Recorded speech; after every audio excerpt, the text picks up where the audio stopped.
Hello dears, എല്ലാവർക്കും നമ്മുടെ പുതിയൊരു വീഡിയോയിലേക്ക് സ്വാഗതം. ഇത് ദേവനന്ദനം പാർട്ട് 8 ആണ് കേട്ടോ.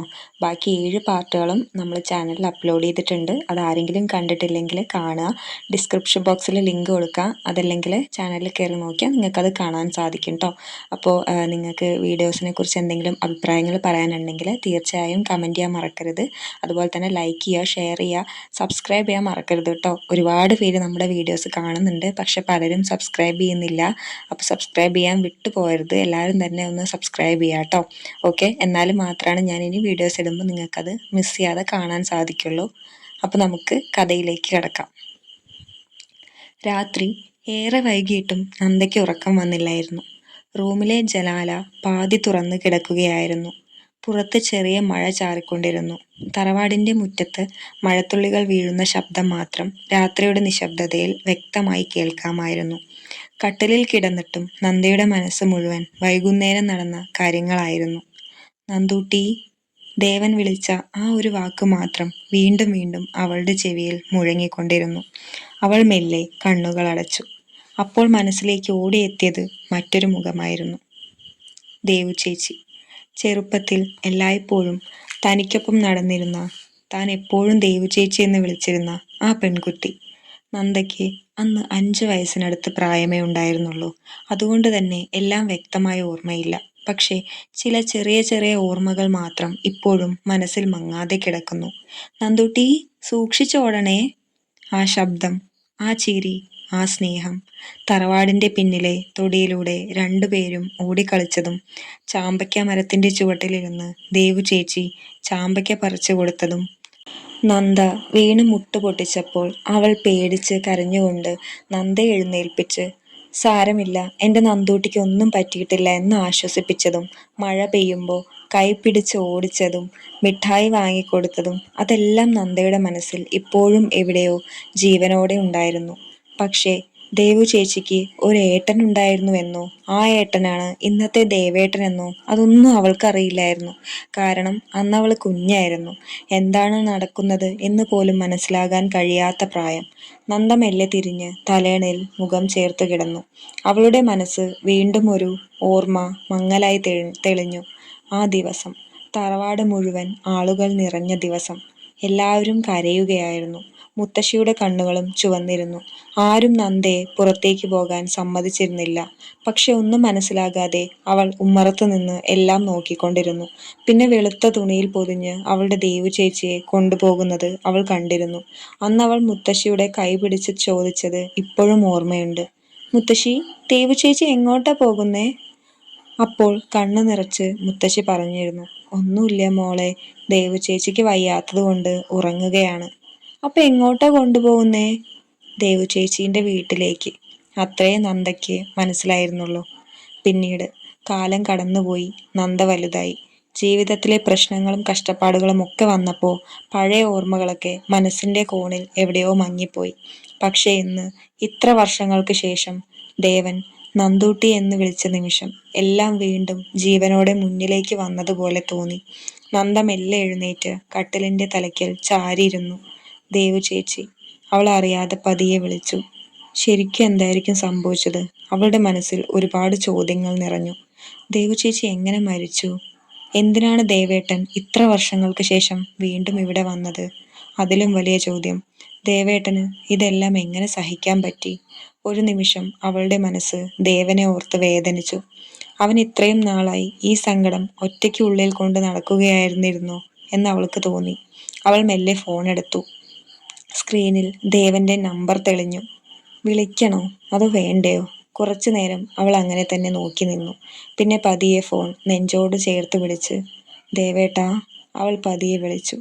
അറിയാതെ അവളുടെ കണ്ണുകൾ വീണ്ടും നിറഞ്ഞിരുന്നു.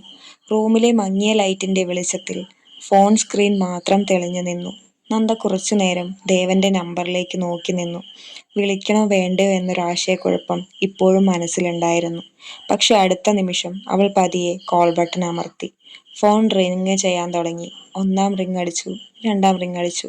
3-ാമത്തെ റിങ് എത്തും മുമ്പേ തന്നെ കോൾ അറ്റൻഡായി. ഹലോ. ദേവന്റെ ശബ്ദം മറുവശത്ത് നിന്ന് കേട്ടതും നന്ദയുടെ നെഞ്ചൊന്ന് പിടഞ്ഞു. കുറച്ചു നിമിഷം അവൾ ഒന്നും മിണ്ടിയില്ല. നന്ദൂട്ടി, അവൻ പതിയെ വിളിച്ചു. ആ വിളി കേട്ടതും അവളുടെ കണ്ണുകൾ വീണ്ടും നിറഞ്ഞു. ഉറങ്ങിയില്ലേ നീ? ഇല്ല. കരഞ്ഞോ? ദേവൻ അത് ചോദിച്ചതും നന്ദ അറിയാതെ ചിരിച്ചു. അതെന്താ അങ്ങനെ ചോദിച്ചേ? നിന്റെ ശബ്ദം കേട്ടാ എനിക്ക് മനസ്സിലാകും. അവൾ കുറച്ചു നേരം മിണ്ടാതെ നിന്നു. പിന്നെ മെല്ലെ പറഞ്ഞു, ദേവേട്ടാ. ഇന്ന് ഓഫീസിൽ അങ്ങനെ കണ്ടപ്പോൾ എനിക്കെന്തോ ഭയങ്കര ഷോക്കായിപ്പോയി. ദേവൻ നിശബ്ദമായി അവളുടെ വാക്കുകൾ കേട്ടു. ഞാൻ ഒരിക്കലും എക്സ്പെക്ട് ചെയ്തില്ല ദേവേട്ടനും സിദ്ധുവേട്ടനും ഇത്ര വലിയ ആളുകളാണെന്ന്. സിദ്ധുവേട്ടൻ ഒരു ഷോക്ക് തന്നതാ. പക്ഷെ ദേവേട്ടൻ എന്നോട് എല്ലാം മറച്ചു വെച്ചത് ഓർത്തപ്പോ. നന്ദൂട്ടി, അതുകൊണ്ടാണ് ഞാൻ അങ്ങനെ റിയാക്ട് ചെയ്തത്. അവളുടെ ശബ്ദം ചെറുതായി ഇടറി. പിന്നീട് ആലോചിച്ചപ്പോഴാണ് എനിക്ക് മനസ്സിലായത്. എന്ത്? ദേവേട്ടൻ ഇത്ര അധികം വിഷമം ഉള്ളിൽ ഒതുക്കി നടക്കുകയായിരുന്നെന്ന്. അവൾ പറയുമ്പോൾ അവളുടെ മനസ്സ് ദേവനെ ഓർത്ത് വേദനിക്കുകയായിരുന്നു. ഇത്രയും നാൾ ഇതൊക്കെ ഒറ്റയ്ക്ക് കൊണ്ടു നടന്നില്ലേ?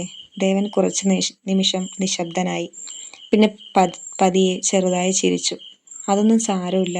ഈ ഒറ്റപ്പെടലുമായി ഞാൻ എപ്പോഴോ പൊരുത്തപ്പെട്ടു കഴിഞ്ഞു. അതൊക്കെ പോട്ടെ. നന്ദൂട്ടി, എന്നോട് ദേഷ്യം മാറിയോ? അവൾ ചെറുതായി ചിരിച്ചു. കുറച്ച്. അപ്പൊ ഇനിയും ബാക്കിയുണ്ടല്ലോ. ഉണ്ട്. എന്ത് ചെയ്യണം മാറാൻ? ഒന്ന് ആലോചിക്കട്ടെ. ദേവൻ ചിരിച്ചുകൊണ്ട് പറഞ്ഞു. എന്നാ ദേഷ്യം മാറാൻ ഞാനൊരു സാധനം തരട്ടെ? എന്താ? ഉമ്മ. അയ്യപ്പോ അടന്ന്, ഈ മനുഷ്യനൊരു നാണമില്ലേ? നന്ദ നാണത്തോടെ പറഞ്ഞു. അത് കേട്ടപ്പോൾ ദേവൻ ചിരിച്ചുകൊണ്ട് പറഞ്ഞു, എൻ്റെ പെണ്ണിന് ഉമ്മ കൊടുക്കാൻ ഞാൻ എന്തിനാ നാണിക്കുന്നേ? അത് കേട്ടപ്പോൾ നന്ദയുടെ ചുണ്ടിൽ ഒരു ചെറു പുഞ്ചിരി വിരിഞ്ഞു. പിന്നെ അവൾ കുറച്ചു നേരം നിശബ്ദമായി നിന്ന ശേഷം പതിയെ ചോദിച്ചു, ദേവേട്ടാ. ദേവു ചേച്ചി ശരിക്കും എങ്ങനെയാ? ചോദ്യം പൂർത്തിയാക്കാൻ പോലും അവൾക്കായില്ല. ദേവന്റെ ശ്വാസം ഒരു നിമിഷം മന്ദമായി. എനിക്കറിയില്ല നന്ദൂട്ടി, അവൻ പതിയെ പറഞ്ഞു. എല്ലാവരും പറഞ്ഞത് അപകടമാണെന്നാ. പക്ഷേ എനിക്കൊന്നും വിശ്വസിക്കാൻ പറ്റിയിട്ടില്ല. നന്ദയുടെ മനസ്സൊന്ന് വിങ്ങി. അവളെക്കുറിച്ച് കൂടുതൽ ഓർമ്മയുണ്ടോ നിനക്ക്? കുറച്ച്. അവൾ കണ്ണുകൾ അടച്ചു.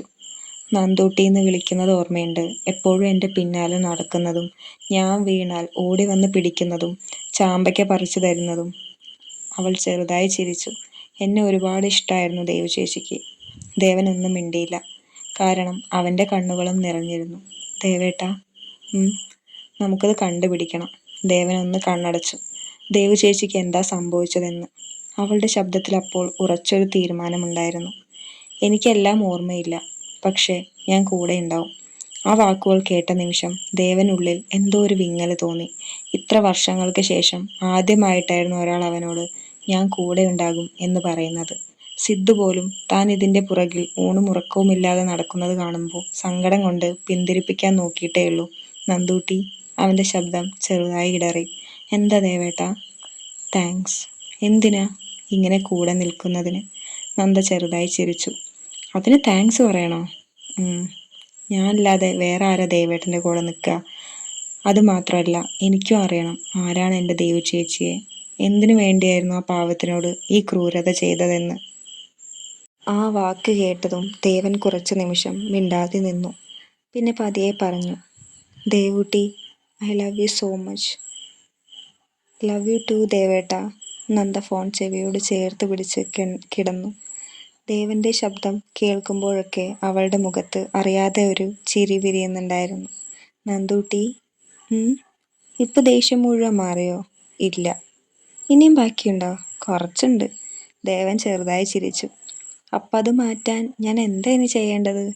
നന്ദ കുറച്ചു നേരം മിണ്ടാതെ നിന്നു. ആലോചിച്ചിട്ട് പറയാം. ഈ പെണ്ണ് എൻ്റെ കൺട്രോള് കളയാനായിട്ട് ഇറങ്ങിയിരിക്കുക. അയ്യേ, ഞാനതൊന്നും അല്ല പറഞ്ഞത്. എനിക്കൊരു ചിക്കൻ ബിരിയാണി വാങ്ങിത്തന്നാൽ ദേഷ്യം മാറും. അതായിരുന്നു. ഞാൻ വിചാരിച്ചു. അത് കേട്ടതും നന്ദയുടെ കണ്ണുകൾ വലുതായി. ദേവേട്ടാ, എന്താടി? വാങ്ങിത്തരുമോന്ന്? ഇല്ല. ആദ്യം ഉമ്മതാ, എന്നാ എത്ര ബിരിയാണി വേണമെങ്കിലും വാങ്ങിത്തരാം. അവൾ നാണിച്ച് തലയണയിൽ മുഖം പൊഴുത്തി. അവളുടെ ആ നാണം പോലും ഫോണിനപ്പുറം നിന്ന് ദേവനെ കാണുന്ന പോലെ തോന്നി. നന്ദൂട്ടി, തരുമോ?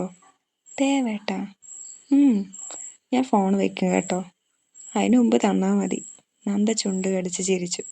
പിന്നെ നാണത്തോടു കൂടി പറഞ്ഞു, ഉമ്മ. അടുത്ത നിമിഷം തന്നെ അവൾ കണ്ണടച്ചു. ദേവേട്ടാ, എന്തൊന്നും പറയാത്തേ? ഞാനിപ്പോൾ ജീവനോടുണ്ടോയെന്ന് ആലോചിക്കുക. അയ്യേ, അവൾ വീണ്ടും നാണിച്ചു. ശരി, ഞാൻ ഫോൺ വയ്ക്കുക. ഇത്ര പെട്ടെന്നോ? ഉറങ്ങണം. ശരി, നാളെ ഞാൻ വരും ഓഫീസിൽ. എൻ്റെ നന്ദൂട്ടി സൂക്ഷിച്ച് വരണം കേട്ടോ. ഓക്കെ, ഗുഡ് നൈറ്റ് ദേവേട്ടാ. Good night Nandootty. ഫോൺ കട്ടായതും നന്ദ ഫോൺ നെഞ്ചോട് ചേർത്ത് പിടിച്ചു. മുഖം മുഴുവൻ ചുവന്നിരുന്നു. അവൾ തലയണയിൽ മുഖം മറച്ച് ചിരിച്ചു. ദേവനെ ഓർത്തുകൊണ്ട് ചുണ്ടിലൊരു ചെറു പുഞ്ചിരിയോടെ അവൾ പതിയെ ഉറക്കത്തിലേക്ക് വീണു. അതേസമയം ദേവനും റൂമിലെ കട്ടിലിൽ കിടന്നിരുന്നു. ഫോൺ സ്ക്രീനിൽ ഇപ്പോഴും നന്ദയുടെ പേര് തെളിഞ്ഞിരുന്നു. അവൻ ചെറുതായി ചിരിച്ചു. നന്ദൂട്ടി. ആ വിളി അവൻ്റെ ഉള്ളിൽ ഒരു തണുപ്പു നിറച്ചു. ഇത്ര നാളായി മനസ്സിൽ അടച്ചു വെച്ച അവൻ്റെ വേദനകളുടെ ഇടയിൽ അവൾ ഒരു വെളിച്ചം പോലെ തോന്നി. അവനും കണ്ണുകൾ അടച്ചു. നന്ദയുടെ ചിരിയും നാണവും ശബ്ദവും എല്ലാം മനസ്സിൽ നിറച്ചുകൊണ്ട് അവനും പതിയെ ഉറക്കത്തിലേക്ക് വഴുതി വീണു. പിറ്റേന്ന് രാവിലെ DS ഗ്രൂപ്പ്സ് ഓഫീസ് പതിവ് പോലെ തിരക്കിലായിരുന്നു. നന്ദയും അമ്മുവും ഒരുമിച്ച് ഓഫീസിലേക്ക് കയറി വന്നു. റിസപ്ഷൻ ഭാഗം കടന്നു പോകുമ്പോഴേക്കും ചില സ്റ്റാഫ്സ് അവരെ നോക്കി ഓരോന്ന് പറയുന്നുണ്ടായിരുന്നു. ഇന്നലെ നടന്ന കാര്യങ്ങൾ ഓഫീസിൽ എല്ലാവരും അറിഞ്ഞിരുന്നു. അമ്മു നന്ദയെ നോക്കി പതിയെ പറഞ്ഞു, ഇവറ്റകൾക്കൊന്നും വേറെ ഒരു പണിയില്ല. നമ്മളെന്തിനിങ്ങനെ തുറച്ചു നോക്കുന്നത്? നമ്മളെന്തേലും മഹാപരാധം ചെയ്തോ? ഒന്നും മിണ്ടാതിരിക്കുക അമ്മു, അവരെന്തെങ്കിലും ചെയ്യട്ടെ, നന്ദ പറഞ്ഞു. അപ്പോഴേക്കും പുറത്തൊരു കാറ് വന്നു നിർത്തി. ഓഫീസിലിരുന്ന സ്റ്റാഫ്സ് എല്ലാവരും പെട്ടെന്ന് എഴുന്നേറ്റ് നിന്നു. Good morning sir, morning sir എന്നൊക്കെ ശബ്ദങ്ങൾ കേട്ടു. നന്ദയും അമ്മുവും തിരിഞ്ഞു നോക്കിയപ്പോൾ ബ്ലാക്ക് സ്യൂട്ട് ഇട്ടുകൊണ്ട് ദേവൻ അകത്തേക്ക് കയറി വരികയായിരുന്നു. അവൻ എല്ലാവരെയും നോക്കി ചെറുതായി തലകുലുക്കി. പിന്നെ അവൻ്റെ കണ്ണ് നേരെ നന്ദയിലെത്തി. ഒരു നിമിഷം രണ്ടുപേരും പരസ്പരം നോക്കി. ദേവന്റെ ചുണ്ടിൽ ചെറു ചിരി വിരിഞ്ഞു. നന്ദ പെട്ടെന്ന് കണ്ണു മാറ്റി. ദേവനന്ദ, അവനൊരു ഗൗരവം നടിച്ചു വിളിച്ചു. എൻ്റെ ക്യാബിനിലേക്കൊന്ന് വരൂ. അതും പറഞ്ഞ് ദേവൻ നേരെ ക്യാബിനിലേക്ക് നടന്നു. അതു കണ്ടതും അശ്വതിയുടെ മുഖം ചുളിഞ്ഞു. ഇവളെ എന്തിനാ സാറ് വിളിക്കുന്നേ? അശ്വതി ദേഷ്യത്തോടെ പവിത്രയോട് ചോദിച്ചു. അത് ശരിയാ, ഈ രാവിലെ തന്നെ എന്തിനാ ഇവളെ വിളിക്കുന്നേ? എന്തൊക്കെയുണ്ടല്ലോ, പവിത്ര പറഞ്ഞു. അമ്മു നന്ദയെ നോക്കി കുസൃതിയോട് ചിരിച്ചുകൊണ്ട് പറഞ്ഞു. പോ, വിളിക്കുന്നു. അമ്മു, പോവെണ്ണേ. നന്ദു ഒരു പരിഭ്രമത്തോടെ ക്യാബിൻ്റെ മുമ്പിലെത്തി. ഡോർ നോക്ക് ചെയ്ത് മെല്ലെ ചോദിച്ചു, മേ ഐ കമിൻ സർ? അകത്ത് നിന്ന് ദേവന്റെ ശബ്ദം കേട്ടു. Yes, come in. നന്ദ ഉള്ളിലേക്ക് കയറി. ദേവൻ ചെയറിലിരുന്ന് അവളെ നോക്കുകയായിരുന്നു. എന്താ പെണ്ണേ? അവൻ ചെറുതായി ചിരിച്ചു. നിന്റെ സങ്കടമൊക്കെ മാറിയോ? സാർ. സാറോ? നന്ദ നാണിച്ച് മുഖം തിരിച്ചു. ദേവൻ അവളെ നോക്കി ചിരിച്ചു. എൻ്റെ പെണ്ണ് എന്നെ ദേവേട്ടാന്ന് വിളിച്ചാൽ മതി. ഇന്നലെ രാത്രി ആരോ നല്ല റൊമാൻറ്റിക് ആയിരുന്നല്ലോ, ദേവൻ കുസൃതയോടെ പറഞ്ഞു. ദേവേട്ടാ, അവൾ ചമ്മലോടെ വിളിച്ചു. അവൻ പെട്ടെന്ന് എണീറ്റ് അവളുടെ അടുത്തെത്തി. അവൻ അടുത്ത് വരുന്തോറും അവൾ പുറകിലേക്ക് നടന്ന് അവസാനം ചുമരിൽ തട്ടി നിന്നു. ദേവൻ അവളുടെ കണ്ണിലേക്ക് തന്നെ നോക്കി. അവൻ്റെ മുഖം അവളുടെ മുഖത്തോടടുപ്പിച്ചു. നന്ദയുടെ ഉടലാകെ വിറച്ചു. അവൻ്റെ ചുണ്ടുകൾ അവളുടെ ചുണ്ടിൻ്റെ അടുത്തെത്തി. അപ്പോഴേക്കും ക്യാബിൻ ഡോർ തുറന്ന് സിദ്ധു അകത്തേക്ക് കയറി. ഡൈ ഫയൽ. അതും പറഞ്ഞുകൊണ്ട് വന്ന സിദ്ധു രണ്ടുപേരെയും നോക്കി നിർത്തി. ഓ, സിദ്ധു കൈ ഉയർത്തി. സോറി. ഡാ, ദേവൻ സിദ്ധുവിനെ വിളിച്ചു. ഞാനൊന്നും കണ്ടില്ല. അതും പറഞ്ഞ് സിദ്ധു ചിരിച്ചുകൊണ്ട് പുറത്തേക്ക് പോയി. നന്ദ മുഖം പൊത്തി. ദേവേട്ടാ, കണ്ടില്ലേ? അതിനെന്താ? ദേവൻ ചിരിച്ചു. അവനെല്ലാം അറിയാലോ, പിന്നെന്താ? നന്ദ അവനെ നോക്കി ചുണ്ടു കൂർപ്പിച്ചു. അതേസമയം പുറത്തിരുന്ന അമ്മു സിദ്ധു ക്യാബിനിൽ നിന്ന് ചിരിച്ചിറങ്ങുന്നത് കണ്ട് ചെറുതായി അവനെ നോക്കി ചിരിച്ചു. സിദ്ധു അവളെ നോക്കി. താൻ എൻ്റെ ക്യാബിനിലേക്കൊന്ന് വന്നേ. ഞാനോ? അതെ, താൻ തന്നെ. എന്താ, വരാൻ ബുദ്ധിമുട്ടുണ്ടോ? ഇല്ല സാർ, ഇപ്പം വരാം. ഇനി എന്ത് പറയാനാണോ ഈ കാലമാടൻ എന്നെ വിളിക്കുന്നതെന്ന് അവൾ മനസ്സിലോർത്തു. അമ്മു പതിയെ പിറുപിറുത്തുകൊണ്ട് എഴുന്നേറ്റു. അത് കേട്ട് സിദ്ധു ചിരി അടക്കി ക്യാബിനിലേക്ക് നടന്നു. അമ്മു അകത്ത് കയറിയതും ഡോർ അടഞ്ഞു. സിദ്ധു സീരിയസ് ആയി ചെയറിലിരുന്നു. സാർ. താൻ വർക്കൊക്കെ കറക്റ്റായി ചെയ്യുന്നുണ്ടോ? ഞാൻ എല്ലാം കറക്റ്റായി ചെയ്യുന്നുണ്ട്. ആണോ? അതെ. സിദ്ധു മെല്ലെ എഴുന്നേറ്റ് അവളുടെ അടുത്തേക്ക് നടന്നു. നീ എല്ലാം കറക്റ്റായിട്ടാണോ ചെയ്യുന്നേ? അമ്മു പെട്ടെന്ന് ടെൻഷനായി. സാർ, അവൻ മെല്ലെ അടുത്തേക്ക് വന്നു. പിന്നെ അവളെ ചുമരോട് ചേർത്ത് നിർത്തി. അമ്മുവിൻ്റെ കണ്ണുകൾ വലുതായി. അയ്യോ! അവൾ പേടിച്ച് കണ്ണ് മുറുക്കി അടച്ചു. കുറച്ച് സെക്കൻഡ് കഴിഞ്ഞിട്ടും ഒന്നും സംഭവിച്ചില്ല. അവൾ പതിയെ കണ്ണു തുറന്നപ്പോൾ സിദ്ധു കൈകെട്ടി നിന്നുകൊണ്ട് ചിരിക്കുകയായിരുന്നു. എന്താ, പേടിച്ചോ? ഇല്ല, അവൾ ചുണ്ടു പൊട്ടിച്ചു. സിദ്ധു ചിരിച്ചു. എന്തു പറഞ്ഞാലും തറുതല മാത്രമേ പറയൂ. നിന്നെയൊക്കെ കെട്ടുന്നവനെ ഞാൻ സമ്മതിച്ചു. അല്ല, അത് പറഞ്ഞപ്പോഴോർത്തെ, നീ കമ്മിറ്റഡ് ആണോ? അല്ല, അവളൊരു ദേഷ്യത്തോടെ പറഞ്ഞു. നിന്റെ കൂട്ടുകാരി കമ്മിറ്റഡ് ആയല്ലോ. അവള് കമ്മിറ്റ് ആയതിന് ഞാൻ എന്ത് ചെയ്യാനാ? അപ്പൊ നിനക്ക് കമ്മിറ്റ് ആവണ്ടേ? എനിക്കൊന്നും കമ്മിറ്റ് ആവണ്ട. ഇവളോട് ഞാനിതെങ്ങനെ പറഞ്ഞു മനസ്സിലാക്കുക എൻ്റെ ഭഗവാനെ? സിദ്ധു മനസ്സിൽ പറഞ്ഞു. എന്താ പറഞ്ഞേ? ഒന്നുമില്ല. അവൻ പെട്ടെന്ന് ടോപ്പിക്ക് മാറ്റി. താൻ ഇന്നെനിക്ക് ഒപ്പം ഒരു സ്ഥലത്ത് വരണം. എവിടേക്ക്? വർക്കിന്റെ ആവശ്യത്തിനാ. Okay sir. എന്നാ പൊക്കോ. അമ്മ ഒന്ന് സംശയത്തോടെ അവനെ നോക്കിയിട്ട് പുറത്തേക്ക് നടന്നു. സിദ്ധു അവൾ പോകുന്നത് നോക്കി ഒരു ചെറു ചിരിയോടെ നിന്നു.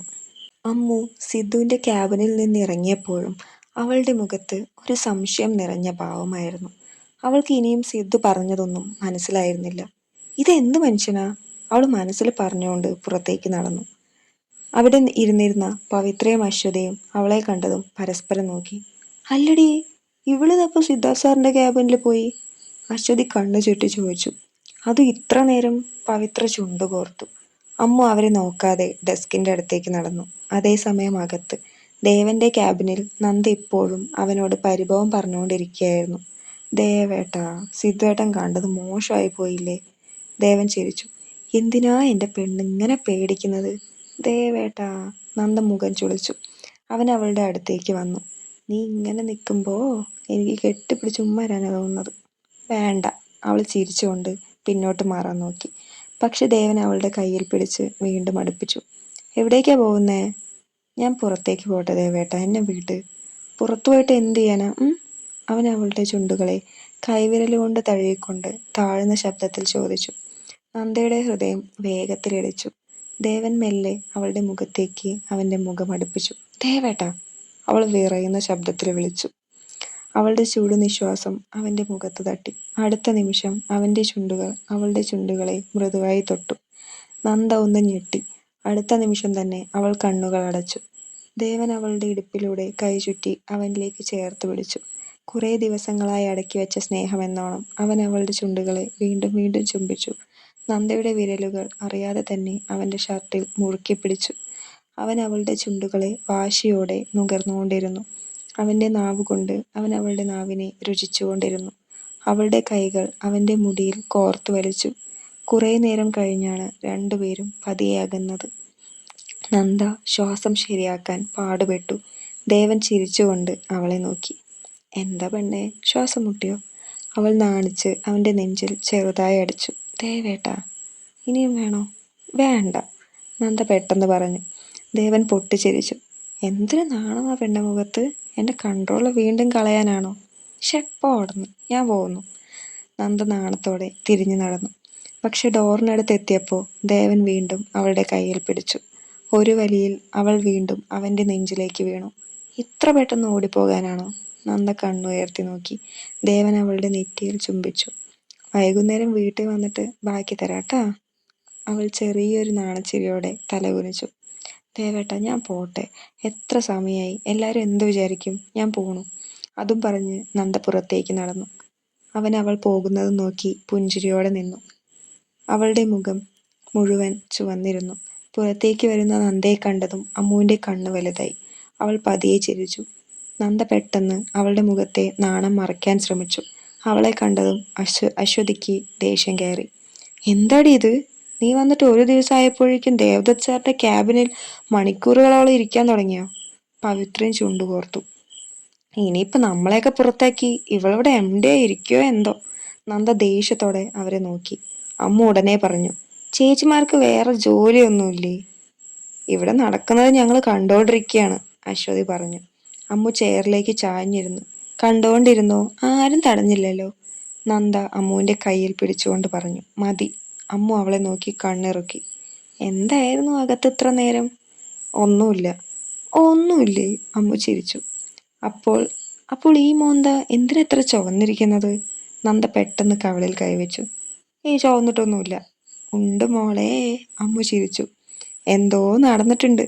നന്ദ നാണിച്ച് തല താഴ്ത്തി. പറയാം. ആഹാ, അമ്മു കണ്ണു വലുതാക്കി. അപ്പം എന്തോ നടന്നിട്ടുണ്ടല്ലോ. നന്ദ ചിരിച്ചുകൊണ്ട് അവളെ അടിക്കാൻ നോക്കി. അപ്പോൾ അമ്മ പെട്ടെന്ന് ഓർത്തു പറഞ്ഞു, എടീ, എന്നാ കാലമാട് ഉള്ളിലേക്ക് വിളിച്ചിരുന്നു. നന്ദ ഉടനെ നോക്കി. ആര്? സിദ്ധുവേട്ടനോ? പിന്നെ ആരാ? അമ്മു മുഖം ചുളിച്ചു. എന്നെ ചീത്ത പറയായിരുന്നു. എന്തിന്? ഞാൻ വർക്ക് ശരിയായി ചെയ്യുന്നുണ്ടോ, പിന്നെ എന്താ കമ്മിറ്റ് ആവാത്തെ എന്നൊക്കെ ചോദിച്ചു. എന്ത്? നന്ദ ചിരിച്ചു. അതെ, ഞാൻ എന്താ കമ്മിറ്റ് ആവാത്തേന്ന് ചോദിക്കുന്നു. നന്ദ പൊട്ടിച്ചിരിച്ചു. അയ്യോ വയ്യ. ചിരിക്കണ്ട, അമ്മു മുഖം ചുളിച്ചു. എന്നിട്ട് എന്നെ വാളിൽ ചേർത്ത് നിർത്തി പേടിപ്പിച്ചു. എന്ത്? നന്ദ വീണ്ടും ഞെട്ടി. അതെ, ഞാൻ പേടിച്ച് കണ്ണടച്ചു നിന്നു. അവസാനം നോക്കുമ്പോൾ ആ കാലമാടം നിന്ന് ചിരിക്കുകയാണ്. നന്ദ ചിരിച്ചു. സിദ്ധുവേട്ടൻ നിന്നെ കളിപ്പിച്ചതാവും. ഓ, അമ്മു മുഖം ചുളിച്ചു. ഇപ്പൊ സൈറ്റ് കാണാൻ കൂടെ വരാനും പറഞ്ഞിട്ടുണ്ട്. സൈറ്റ് കാണാനോ? ആ. അമ്മു ശ്വാസം വിട്ടു. ഞാനിന്ന് വീടെത്താൻ വൈകും. നന്ദ അവളെ നോക്കി. നീ വിഷമിക്കണ്ട, സിദ്ധുവേട്ടൻ നിന്നെ ഒന്നും ചെയ്യില്ല. ആർക്കറിയാ പിടിച്ച് തിന്നുവോന്ന്? അമ്മു പതുങ്ങി പറഞ്ഞു. എന്നെ കാണുമ്പോൾ ആൾക്കെന്തോ ചതുർത്തി കണ്ട പോലെയാണ്. നന്ദ ചിരിച്ചു. അപ്പോഴേക്കും അശ്വതി പവിത്രയോട് മുറുമുറുത്തു. ഇവിടെ എന്തോ നടക്കുന്നുണ്ട്. എനിക്കും തോന്നുന്നുണ്ട്. പവിത്ര കണ്ണു ചുരുട്ടി. വൈകുന്നേരം ആവാറായപ്പോൾ സിദ്ധു പുറത്തേക്ക് വന്നു. അനഘ, അവൻ വിളിച്ചു. അമ്മു പെട്ടെന്ന് എഴുന്നേറ്റു. സാർ, എൻ്റെ കൂടെ വരൂ, സൈറ്റ് നോക്കാൻ പോണം. ശരി സാർ. അമ്മു ബാഗ് എടുത്ത്. ഞാൻ പോയിട്ട് വരാട്ടാ, അവൾ നന്ദയോട് പറഞ്ഞു. ശരി ശരി. അത് കണ്ട പവിത്രയ്ക്ക് ദേഷ്യം കയറി. ഇവളെങ്ങോട്ടാ സിദ്ധാർത്ഥ് സാറിൻ്റെ കൂടെ പോണത്? അശ്വതി പല്ല് കടിച്ചു. സൈറ്റ് കാണാൻ സാറ് സ്റ്റാഫ്സിനെ കൂട്ടിക്കൊണ്ടു പോവാറില്ലല്ലോ, പിന്നെന്തിനാ ഇവളെ കൊണ്ടുപോകുന്നത്? ഇവിടെ എന്തോ നടക്കുന്നുണ്ട്. നമുക്ക് പിന്നാലെ പോയാലോ? പവിത്ര പതുങ്ങി ചോദിച്ചു. അതുതന്നെയാണ് ഞാനും ആലോചിക്കുന്നത്, അശ്വതി പറഞ്ഞു. പവിത്രയുടെ ഉള്ളു മുഴുവൻ ടെൻഷനായിരുന്നു. സിദ്ധുവിന്റെ കാറ് ഗേറ്റ് കടന്ന് പുറത്തേക്ക് പോയതും അവൾ അസ്വസ്ഥമായി അശ്വതിയെ നോക്കി. എനിക്ക് എന്തായാലും അറിയണം, പവിത്ര പെട്ടെന്ന് പറഞ്ഞു. അവർ എവിടേക്കാ പോയത്? എന്തിനാ പോയത്? എന്തോ നടക്കുന്നുണ്ട് അശ്വതി. അശ്വതി ചെയറിൽ ചാഞ്ഞിരുന്നു. നീ ആദ്യം കൂളാവൂ പവി. എങ്ങനെ കൂളാവാനാ? പവിത്ര ദേഷ്യത്തോടെ പറഞ്ഞു. സിദ്ധാർത്ഥ് സർ ഒരിക്കലും സ്റ്റാഫ്സിനെ ഒറ്റയ്ക്ക് സൈറ്റിലേക്ക് കൊണ്ടുപോകാറില്ല. ഇതിപ്പോ ഇവളെ മാത്രം കൊണ്ടുപോയിരിക്കുന്നു. അശ്വതി ചുണ്ടുകോർത്തു. അതെ, അതാണ് എനിക്കും ഡൗട്ട്. എനിക്ക് എന്തായാലും പോണം, പവിത്ര പാനിക്കായിട്ട് പറഞ്ഞു. അവർ അവിടെ എന്താ ചെയ്യണമെന്ന് എനിക്കറിയണം. ഞാൻ പുറകെ പോവും, അശ്വതി അവളെ നോക്കി പറഞ്ഞു. എൻ്റെ പവി, നീ ഇങ്ങനെ പാനിക് ആവാതെ ഇരിക്കി. പിന്നെ ഞാൻ എന്ത് ചെയ്യണം? പവിത്ര ചോദിച്ചു. അശ്വതി മെല്ലെ അവളുടെ അടുത്തേക്ക് ചായഞ്ഞു പറഞ്ഞു. നമുക്ക് പോവാം. പവിത്രയുടെ കണ്ണ് വലുതായി. ശരിക്കും? ആ, പക്ഷെ ഇപ്പോൾ പോകാൻ പറ്റില്ല. ഓഫീസ് ടൈം കഴിഞ്ഞിട്ടില്ലല്ലോ. അരമണിക്കൂർ കൂടെ അല്ലേ ഉള്ളൂ, അത് കഴിഞ്ഞിട്ട് പോവാം. പവിത്ര അല്പം ചിന്തിച്ചു. ഓക്കെ, പക്ഷെ അവർ ഏത് സൈറ്റിലേക്കാണ് പോയതെന്ന് നമുക്കറിയില്ലല്ലോ. അശ്വതി ചിരിച്ചു. അതൊക്കെ അറിയാൻ വഴിയുണ്ട് മോളെ. എന്ത് വഴി? നീ ടെൻഷൻ അടിക്കണ്ട, അതൊക്കെ ഞാൻ നോക്കിക്കോളാം. അശ്വതി ചെയറിൽ നിന്ന് എഴുന്നേറ്റു. നമുക്ക് ഓഫീസ് ടൈം കഴിഞ്ഞിട്ട് ഇറങ്ങാം. പിന്നെ അവർ ഏത് സൈറ്റിലാണെന്ന് അറിഞ്ഞിട്ട് നേരെ അങ്ങോട്ട് പോവാം. പവിത്ര അപ്പോഴും ദേഷ്യത്തിലായിരുന്നു. എനിക്ക് അനഘയെ കണ്ടാൽ തന്നെ എന്തോ പോലെ തോന്നുന്നുണ്ട്, അവൾ പല്ല് കടിച്ചു. ഇന്നലെ വരെ സാധാരണ സ്റ്റാഫ് പോലെ നടന്നവളാ, ഇപ്പൊ നോക്കുമ്പോൾ സിദ്ധാർത്ഥ് സാറിന്റെ പിന്നാലെ.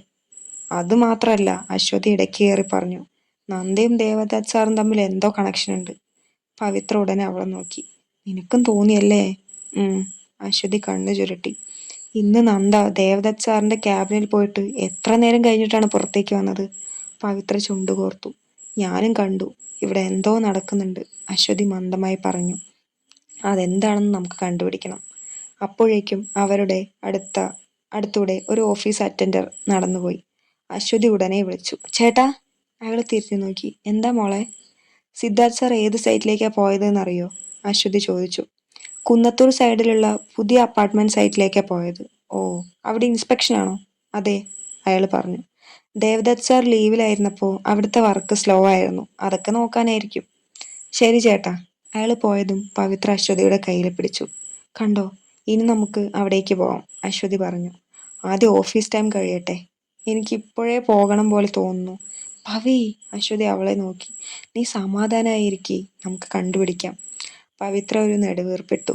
എനിക്കറിയില്ല, പക്ഷെ സിദ്ധാർത്ഥ് സാറിനെ ആ അനഘയുടെ കൂടെ കാണുമ്പോൾ എനിക്കെന്തോ സഹിക്കാനാവുന്നില്ല. അശ്വതി അവളുടെ തോളിൽ തട്ടി. അതുകൊണ്ടല്ലേ പവി നമ്മൾ പോകുന്നത്? അവരവിടെ എന്താ ചെയ്യുന്നതെന്ന് നമുക്ക് കണ്ടുപിടിക്കാം. സിദ്ധാർത്ഥ് സാറ് നിന്റെയാ, ദേവദത്ത് സാർ എൻ്റെയും. നമ്മൾ അവരെ ആർക്കും വിട്ടുകൊടുക്കില്ല. നമ്മൾ വിചാരിക്കുന്നത് പോലെ എല്ലാം നടക്കും. ഈ കാണുന്നതെല്ലാം നമ്മുടെ കയ്യിൽ വരും. അശ്വതി ഗൂഢമായ ചിരിയോടെ പറഞ്ഞു. അത് കേട്ട് പവിത്രയും ചിരിച്ചു. തുടരും. ഈ കഥ നിങ്ങൾക്ക് ഇഷ്ടമായെന്ന് ഞാൻ വിശ്വസിക്കുന്നു. അഭിപ്രായങ്ങൾ കമൻറ്റ് ചെയ്യാൻ മറക്കരുത്. അതുപോലെ തന്നെ എല്ലാവരും ഒന്ന് സബ്സ്ക്രൈബ് ചെയ്യാം കേട്ടോ. പോകുമ്പോൾ സബ്സ്ക്രൈബ് ചെയ്യാൻ മറക്കരുതേ. സബ്സ്ക്രൈബ് ചെയ്തിട്ട് പോകണം എല്ലാവരും. അപ്പോൾ ഇതിൻ്റെ ബാക്കി പാർട്ടായിട്ട് നമുക്ക് അടുത്ത ദിവസം കാണാം. ബൈ.